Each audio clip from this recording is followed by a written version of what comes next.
us. Questions? Against UCLA, you kind of went down, saved a little bit. How's your arm feel? It was good. It was my knee. No, you're good. I hadn't played on wood like that before. In a really long.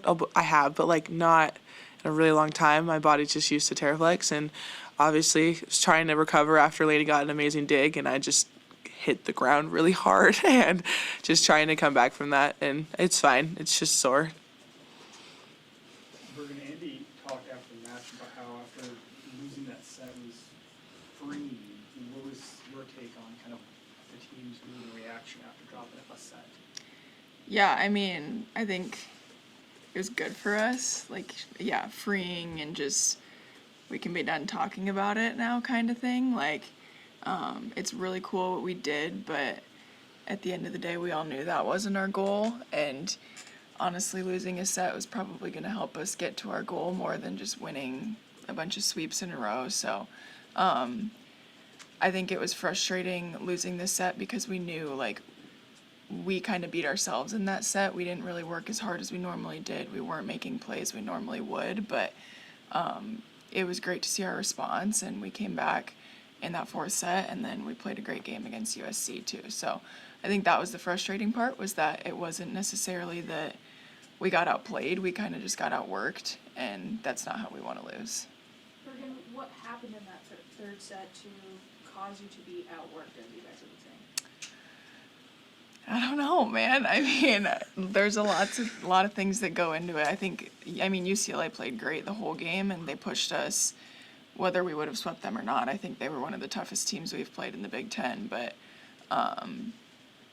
yeah, I think just lots of factors. It was kind of a late game. We were adjusting to the time a little bit. They were really clicking. They were making us work for all of our points. So just a mix of a lot of things. But we kind of talked about it. We got it out of the way, and we made sure that that wasn't going to happen against USC. And we played great on Sunday. So. Bergen, I assume you guys don't feel that way about how it would help you to lose a match, right? Yeah, I mean, we don't want to lose. We never want to lose. I think at this point in the season, we want to win out, and that's, I mean, not the main goal. Again, the main goal is winning at the end of December, but I think like last year for us, one of the best things that could have happened to us was the SMU game, and we've talked about that a little bit, like, those kinds of challenges are what you learn from. You don't necessarily learn a lot from sweeping teams. So, I mean, yeah, we definitely want to win out. We don't want to lose a game, but there's always going to be things that you can learn from wins and more so losses. Do you feel like there's something different about this team that puts you in a position where you wouldn't necessarily need that kind of an experience like you had at SMU last year? Yeah, I think we've been pushed a lot this year. Like, especially in non-con, we played a super tough non-con. So I think non-con was really good for us in preparing us for the Big Ten and the tournament. So I think we kind of went through our ups and downs in non-con, and I don't think we necessarily need to go through those anymore. We're kind of just working towards our peak. But so credit to whoever schedules our non-con. They did a good job of testing us, and even though we won all those games, like, Pitt took a set from us. We had to reverse sweep Kentucky. Like, we have gone through a lot of ups and downs. And, yeah, we've won all the games, but still have found ways to learn from things. Teraya, what's it been like just watching some of the vets on this team navigate a Big Ten schedule and a long season, just how they recover and do all those things? It's been super, I would just say, like, especially being a freshman and, like, everyone talks about Big Ten and, like, conference and everything goes up and down. Like, I think something that's been really helpful is that they're just super calming, and, like, Bergen's a great leader of just, like, through the chaos, like, it's just that calm presence of, like, let's stay together, let's be a collective. And I think that, like, especially when you're at UCLA and USC where the fans are everywhere, like, can't hear each other, like, it's really helpful to have someone there that's leading a team, like. And especially, like, in those chaos and those scramble plays, those hustle plays, it's really easy to kind of get caught up in it. And it's, like, really helpful to have leaders that you're like, let's calm down. We're still here, like, next ball. And I think that's really helped us throughout this season. To you and nodding along with Bergen, she was talking about the dropping that set at UCLA. What, from your vantage point, what did that mean? I mean, it's just a lot of outside noise. Obviously, it's a great like accomplishment. Like it's really cool to have that streak, but at the end of the day, like we keep saying, like it doesn't mean anything. I feel like it's really easy to get caught up in all those distractions of like, I mean, I wouldn't say distraction, but like at the end of the day, how important is that at the end of December? And I feel like Bergen like hit it on the head of just like we want to win out at the end of December. It doesn't matter about our streak, and like I think it was really helpful for us of like even ugly volleyball still wins, and like we pushed through some hard things. UCLA played great, and it was just kind of like how do we respond? And I think USC was a great testament to that. That we just, all right, new night, new game. Like let's just play Nebraska volleyball. Bergen, on Thursday, you have a chance to clinch a share of the Big Ten regular season title. Depending how Wednesday goes, you could get the full title. What does that mean? I mean, it's super cool that we're able to do that, and there's still 2 full weeks left in the Big Ten, but it's a testament to all the hard work we've put in, and it's been a long season, and like you guys said, like Big Ten's hard, and it's 10 long weeks of traveling and homework and recovering and keeping yourself healthy, but so I'm just really proud of this group for sticking through it and getting to this point where we can hopefully win it in week 9. What does that say? I mean, you guys have done that before, obviously, but to welcome so many newcomers and keep that same standard, kind of the expectation for you guys to do that.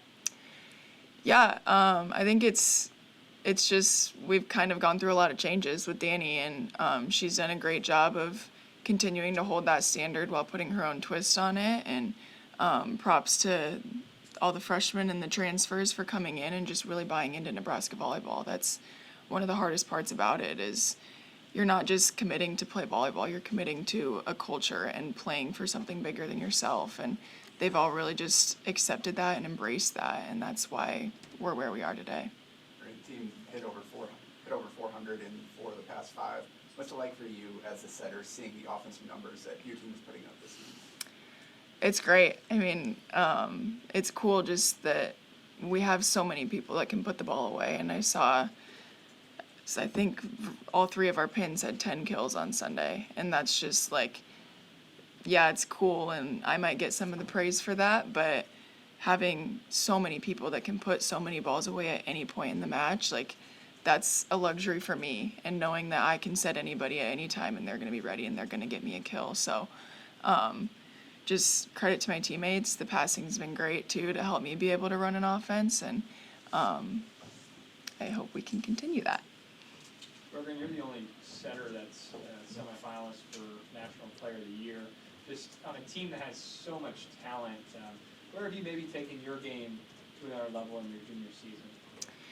Yeah, I think just kind of putting my own spin on the offense and not just being a setter, but being like my own setter and my own kind of player, and taking risks and those risks paying off, and but also not being afraid to fail is something that I've had to get better at this year. Is you're going to try things out and it's not always going to work, but if you keep trying it out, it's going to work and it's going to benefit the team in the long run. So I think just kind of trying to not be so by the book and really just switch things up and put a little spin on them how I want to. What has allowed you to play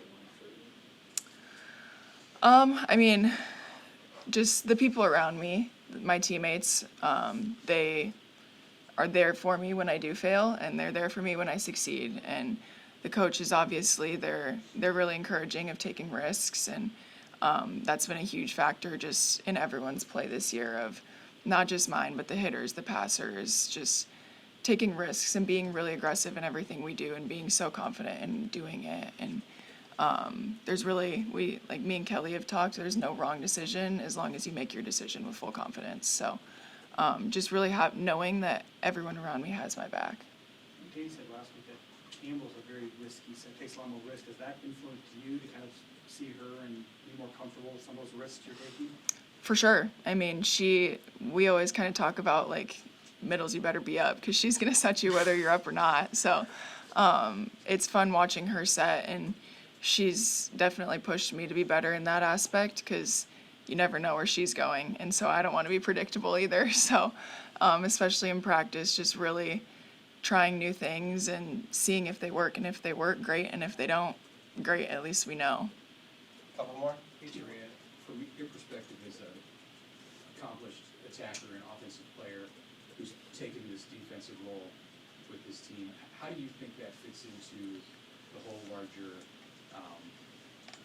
issue of playing for the end goal more than the individual goal issue? Yeah, I think something that I've really tried to fit into is just like put the team over myself. Obviously, like I just want to be there for however my team needs me to be, and I think, you know, passing's like a big deal at Nebraska, and it's like the first touch, and I think that it gives me a lot of confidence that my team, my coaches trust me enough to be put in that role, especially being a freshman. Like I'm targeted a lot, serve, receive, and defensively, and it's like, how can I make it more than myself and, you know, step up for my team and not make it just like a pity party if I don't succeed. And as like Bergen said, like my teammates have my back whether I succeed or fail. And so I think that gives me a lot of confidence of like, I want to help my team however they need to be, whether that's an attacker, a passer, a setter, maybe, or just like however they need me to be. Bergen, what does Macy mean to this team?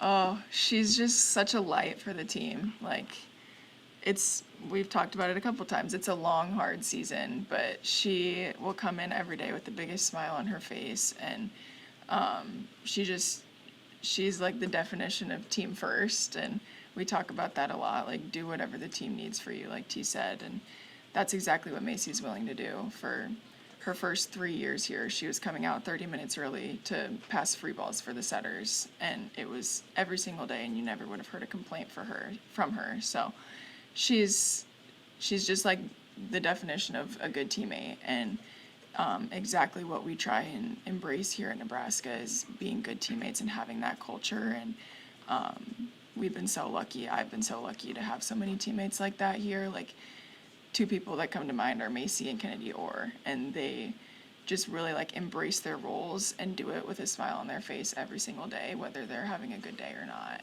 And there's not many people out there like that. Sure. At UCLA, people are lining up 2 hours before the doors open with pouring rain to see y'all. At USC, people are in line 4 hours before because there's no assigned seats. You just go there. I'm sure you guys saw them on the bus when you guys are coming in. Like, what does it mean as a freshman to see Husker Nation travel, not just here in Nebraska, around the whole U.S. to watch y'all play? I mean, there's just not a lot of words for it. I feel like I just have a heart of gratitude every time that I see that, and like getting to kind of sit on the bus and like just see that is so incredible, that it's not just people celebrating Nebraska volleyball, it's like women's sports and just supporting each other. I mean, it basically was a home match when we were at USC and UCLA, and it's super cool to be a part of a team that is celebrated so much for their hard work and their dedication to Nebraska. And so those are the moments where I feel like I can see the most gratitude of like thank you, Lord, that I get to come and play in front of all these people that just love and support Nebraska volleyball. Dani used the term, Bergen used the term being outworked. Mm-hmm. You say, what does that mean to you, and how do you go about rectifying that for this season, the rest of the season? Yeah, I think it's one thing to lose and get beat. It's one thing to just get outworked. And I think that, you know, we can confidently say that we just got outworked, and just understanding that how can we be better in that aspect. And it's like the little things of like we come in every day and we work on defense, we work on our offense, but like it doesn't matter when we go to a game. Like, how can I show that, and how can we show that as a team of our hard work and practice? And so I think we go back and film, we look at the mistakes, look what we can do better, and we move on and try to improve from then. I feel like if we dwell on it and we beat ourselves up at it, like it's going to make it worse. So I think learning to just take our mistakes, learn from it, and let's move on and get better from it, I feel like. Time for one more question.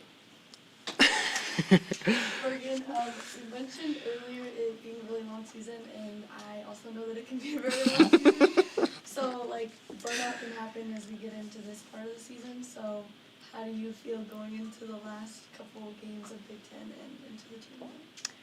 Yeah, it's it's been a really fun season, but you always have to find things that you love, and we've talked about filling your bucket, whether that's going shopping or getting your nails done, whatever it is. And I think Dani's also done a good job of helping us with that, of like enjoy every game and don't take winning for granted. Like, it shouldn't be a relief. It should be exciting every time you get a win. And I think kind of changing that mindset a little bit has helped a lot with that, so that every game doesn't feel like it's like, oh, we better go in and win. It's like, hey, we have an opportunity to play in front of sold out crowds pretty much everywhere we're going with our best friends. And so really it's just, I'm feeling good this year, and I feel just really excited to finish out Big Ten on a high note and go into the tournament just feeling really excited and super confident.